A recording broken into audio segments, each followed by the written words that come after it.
Salut à tous les amis, j'espère que ça va bien, moi ça va plutôt bien, et on se retrouve aujourd'hui pour une petite vidéo qui arrive un peu tardivement, où je vais vous parler des courts-métrages et des films que j'ai eu la chance de voir au BIF 2021, qui a eu lieu entièrement en ligne cette année, bien sûr, dû à la pandémie. Alors c'est la première fois que j'assistais à un festival, d'ailleurs j'ai eu ma première accréditation, ça fait très plaisir, merci beaucoup. Donc je vais vous parler brièvement de ce que j'ai vu, et j'ai vu pas énormément de choses, mais ce que j'ai vu c'était dans l'ensemble de très bonne qualité. On va commencer par les courts-métrages, et le premier que j'ai vu c'était Expectancy, l'histoire d'un couple dont la femme est enceinte et va bientôt accoucher, et d'un homme qui va être aux prises avec un babyphone, qui va se mettre à faire des choses assez étranges. Alors, j'ai aimé, mais sans plus. On va avoir quelques éléments angoissants qui se mettent très bien en place, notamment via le babyphone et bien évidemment des choses étranges que va entendre le père. Ça va bien sûr faire écho à un traumatisme personnel du personnage. Voilà, j'ai trouvé que les angoisses que peut ressentir un homme via une naissance imminente sont assez bien représentées. Mais voilà, j'ai pas été totalement satisfait de la fin, j'étais même un peu déçu que ça se conclue de la sorte. Donc c'était un court-métrage plutôt sympathique avec un bon travail de réalisation et notamment sur tout ce qui va être les couleurs. Mais voilà, je l'ai vu une fois, ça m'a pas marqué plus que ça malheureusement. On enchaîne avec Healing, pareil une histoire que j'ai trouvé pas extraordinaire, qui va mêler un peu un côté un petit peu légende avec l'enquête d'une femme pour retrouver un homme coupable d'une agression. Donc je vais pas en dire plus, mais le court-métrage m'a laissé une impression de bref, plutôt mitigée. Les éléments surnaturels n'arrivent qu'à la toute fin. J'ai pas été méga emballé par l'histoire ni par la prestation des acteurs. Donc voilà. Sur ces deux courts-métrages là, je suis un petit peu mitigé, c'est clairement pas mauvais, mais voilà, ça creuse pas assez le sujet. En même temps, pour un court-métrage d'un petit quart d'heure, c'est un petit peu compliqué de développer comme on pourrait le faire pour un film par exemple. J'ai été bien plus séduit par Les Curiosités du Mal, qui dure 23 minutes et qui nous raconte l'histoire d'une bande de jeunes ados, enfin non, de jeunes adultes même, que j'ai trouvé vraiment détestables, qui squattent une espèce de grande maison, la maison d'un des jeunes en question, et qui vont une nuit dans la forêt tomber sur une créature étrange, ils vont prendre un malin plaisir à la torturer. Donc je vais pas en dire davantage, mais j'ai vraiment bien apprécié l'atmosphère globale. Comme je l'ai dit, le groupe de jeunes adultes, ils sont détestables. Vous savez, ça gueule à table, ça baisse fort. Ça essaye d'exprimer sa virilité en martyrisant on sait pas trop ce que c'est, mais une créature qui est clairement en difficulté dans la forêt, leur premier réflexe c'est de lui jeter des pierres et de le frapper. Donc déjà, foutez-moi ça au feu, quoi, cramez-moi tout ça. Mais voilà, il y a une très belle atmosphère, c'est bien réalisé, et il y a surtout un passage que j'ai trouvé très marquant, c'est un des jeunes hommes qui est un petit peu, qui est même très en retrait, qui se demande un peu ce qu'il fout là, parce que il accueille entre guillemets cette bande c'est dans la maison de ses parents, je crois, et qui lui va rester complètement extérieur à tout ça, et on voit clairement qu'il a pas sa place, qu'il est en dehors du groupe. Et il y a une scène donc où il retourne dans la forêt pour retrouver la créature, et la créature va se mettre à lui parler, mais d'une manière vraiment très impressionnante, c'est-à-dire que ça va être un espèce de bruit guttural, des espèces de... comment décrire ça, des espèces de ronronnements de poitrine qui donnent lieu à un langage que j'ai trouvé vraiment très impressionnant. Après, voilà, c'est un court-métrage, j'aurais bien aimé voir ça en film par exemple, que ça développe bien l'univers. Je m'attendais peut-être à autre chose au niveau du dénouement, j'aurais bien aimé que la créature se venge ou qu'une créature liée à elle arrive et massacre cette bande de petites merdes, j'aurais vraiment kiffé. Mais c'est vraiment un court-métrage que j'ai trouvé très sympathique et que j'aurais vraiment bien aimé découvrir en film. On continue avec Sad the Movie, un petit film d'animation qui dure 9 minutes sur un jeune garçon qui va se mettre à imaginer tout un univers de vaisseaux spatiaux, de SF, et ça va déboucher sur un événement très traumatisant. C'est sympa, ça dure 10 minutes, c'est plutôt soigné graphiquement. Après voilà, bon, c'est un petit court-métrage assez oubliable, hein. J'ai apprécié sur le moment, mais voilà, là j'en parle quelques semaines après. Bon, bah, je sais que j'y reviendrai pas, mais c'est regardable, hein. C'est tout à fait regardable, il n'y a pas de souci là-dessus. Ça fait appel un peu à toute la rêverie et toute l'imagination qu'on avait quand on était gamin, où il nous suffisait d'un petit bout de carton pour voilà, nous imaginer plein de choses, donc nous créer un propre univers. Donc ça fait un peu appel à toute la créativité qu'un enfant peut avoir. Et est-ce que cette créativité et cette imagination n'aideraient pas à surmonter un traumatisme? C'est un peu le thème de ce court-métrage là. On continue avec Faces, un court-métrage que j'ai beaucoup apprécié, qui va nous montrer un couple qui baise au début, mais bon, c'est juste l'ouverture. Et on va s'apercevoir que l'homme et la femme, en fait, ont un programme, ça se passe dans le futur, un programme qui leur permet de changer leur apparence physique. Et voilà, ça va soulever toutes les questions des complexes, de l'image de soi, de l'image qu'on aimerait renvoyer aux autres. C'est court, c'est efficace. J'ai trouvé la fin magnifique, mais vraiment extrêmement triste au final. C'est voilà, c'est vraiment un court-métrage que j'ai été très content de voir. C'est très créatif, c'est un peu un petit côté Black Mirror, voilà, tout ce qui va être regard un petit peu sur la société. C'est vraiment très efficace et je suis vraiment très content de l'avoir vu. C'était vraiment du très bon, c'était parfait. The Last Marriage nous raconte l'histoire d'un couple au bord de la rupture, alors que le monde a été envahi par des zombies et leur fille est contaminée et est devenue un zombie. Ils la gardent un peu dans un espèce de petit local dans le jardin. Bah, ça fait un peu penser à Shaun of the Dead et à sa fin. C'est très sympa, c'est bien écrit, le couple d'acteurs se répond parfaitement, il y a des scènes vraiment cocasses, et ça jette un petit regard un peu amer sur le mariage et sur les sentiments. C'est vraiment sympa, c'est bien trouvé, comme j'ai dit, c'est bien écrit, il y a des situations vraiment drôles, comme par exemple à un moment donné il se reproche que le sexe est devenu un peu une routine et que la femme aimerait bien se faire surprendre. Donc voilà, le mari va tenter une approche, mais bon bref, j'en dis pas trop pour pas trop dévoiler, mais c'est vraiment fun.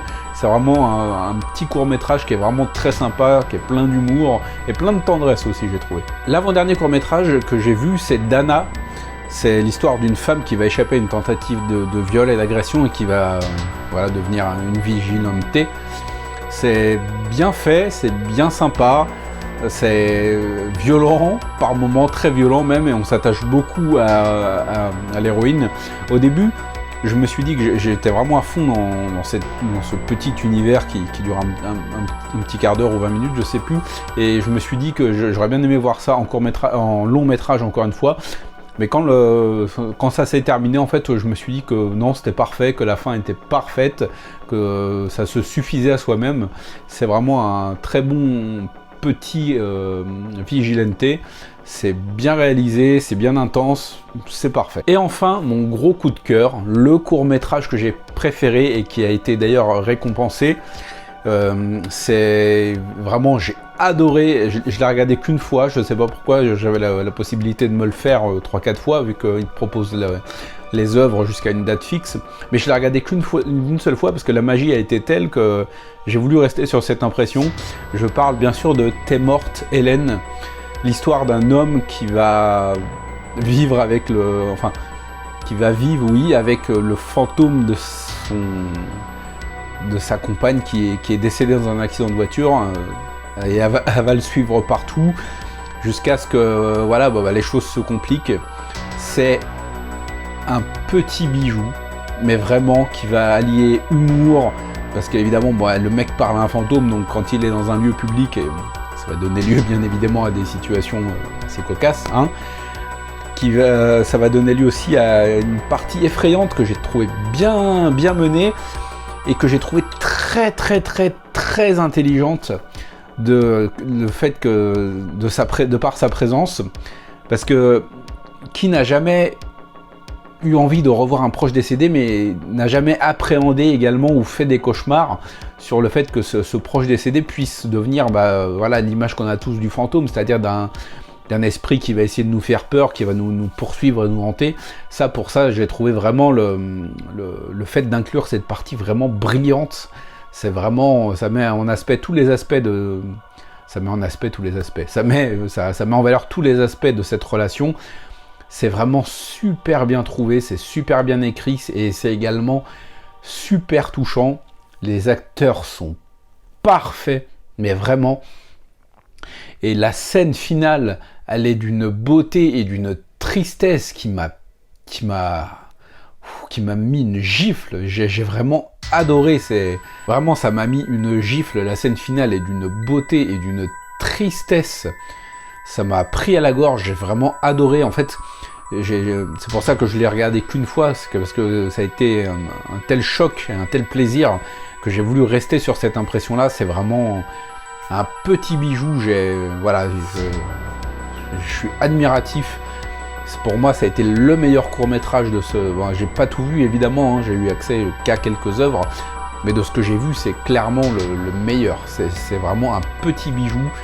Félicitations à tous ceux qui ont participé, parce que c'est vraiment une pépite. Bon, on va passer au long-métrage. Alors, j'en ai vu 4, et dedans, il y a Méandre de Mathieu Turi, qui avait déjà réalisé Hostile en 2017, que j'avais beaucoup apprécié, dont j'avais parlé sur la chaîne. Je ne vais pas parler du film puisque ça y est, on vient de l'apprendre, il va sortir à l'affiche le 23 mai si je ne dis pas de bêtises. Alors je vais me précipiter pour le voir en salle, c'est pour ça que je garde mes impressions. Vous avez compris que c'est un petit peu positif puisque j'ai dit que j'allais me précipiter, et je sortirai une critique dédiée au film à ce moment-là. J'ai vu également Vicious Fun. Alors voilà, tout le monde a adoré, je pense. C'est l'histoire d'un mec qui vit en colocation avec une super nana bien physiquement charmante, n'est-ce pas? Et il va se mettre en tête un jour de suivre le mec qu'elle fréquente pour voir s'il a des intentions nobles. Sauf qu'il va tomber au milieu d'une réunion de serial killers dont le mec fait partie. Alors c'est franchement hyper fun, c'est assez inventif, c'est gore, ça a une putain de BO, j'ai adoré la BO. Ça respire bien l'esprit années 80-90, notamment toute la scène du commissariat avec les flics qui ont tous une moustache, là ça m'a tué. C'est gore, c'est généreux, c'est fun, ça fait partie de cette poignée de films vraiment fun qui sont sortis ces dernières années. C'est vraiment une pure réussite, vraiment, j'ai vraiment passé un très très bon moment. Mention spéciale au tueur qui, le mec fréquente la nana la colocatrice du héros, qui m'a fait penser à Matthew McConaughey en version démoniaque et cheveux teints en blond. Ça m'a bien tué, les personnages sont sympas. C'est vraiment un petit régal si vous cherchez un petit film cool, franchement, vous pouvez vous précipiter sur Vicious Fun.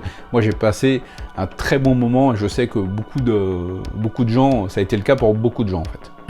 J'ai également vu Violation, un film assez poignant sur une femme qui va se faire abuser sexuellement et qui va vouloir prendre sa revanche.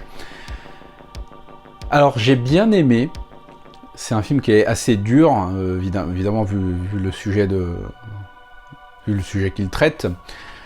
C'est un film qui est bien amené aussi.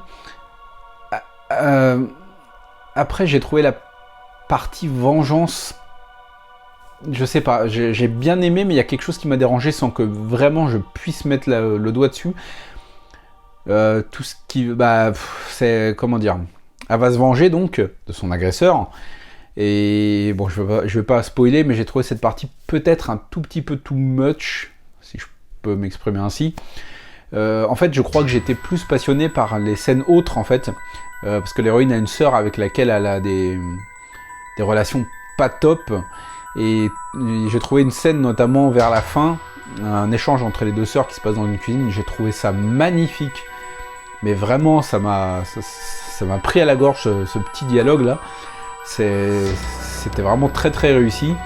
Je me demande si j'aurais pas préféré que le film se concentre entre guillemets sur l'aspect, comment dire, pas l'aspect vengeance parce qu'il est aussi nécessaire et on comprend tout à fait les motivations de l'héroïne. Mais voilà, j'ai pas accroché plus que ça à la partie vengeance, sans qu'elle soit mauvaise, hein, pas du tout, non, elle se venge bien comme il faut. Le mec disparaît de la surface de la Terre, y a pas de souci. Mais voilà, j'ai trouvé le traitement psychologique des personnages, en dehors de cette vengeance, à mon sens, un peu plus intéressant que la vengeance en elle-même, qui en plus dure assez longtemps. Donc c'est un film très, très important, très nécessaire, évidemment, qui dénonce beaucoup de choses, notamment tout ce qui va être consentement. Voilà, c'est un film très important à voir, c'est un choc. Je ne sais pas s'il va sortir au cinéma, mais s'il sort au cinéma, faut pas hésiter, c'est clairement un film très fort qu'il faut découvrir. Et enfin, j'ai vu Cave It, un film d'horreur qui nous raconte l'histoire d'un homme qui va être engagé par un autre pour veiller sur une jeune femme dans une maison isolée sur une petite île. Et cette femme souffre d'épisodes de paranoïa et de schizophrénie, donc elle n'accepte que l'homme ne soit là que s'il est enchaîné à un truc dans la cave. Bon, déjà, même moyennant une grosse somme d'argent, tu me fais pas faire ça, il n'y a pas moyen. C'est un film qui, au final, va être plus un thriller qu'un réel film d'horreur, même s'il y a 2-3 scènes extrêmement creepy qui m'ont glacé le sang.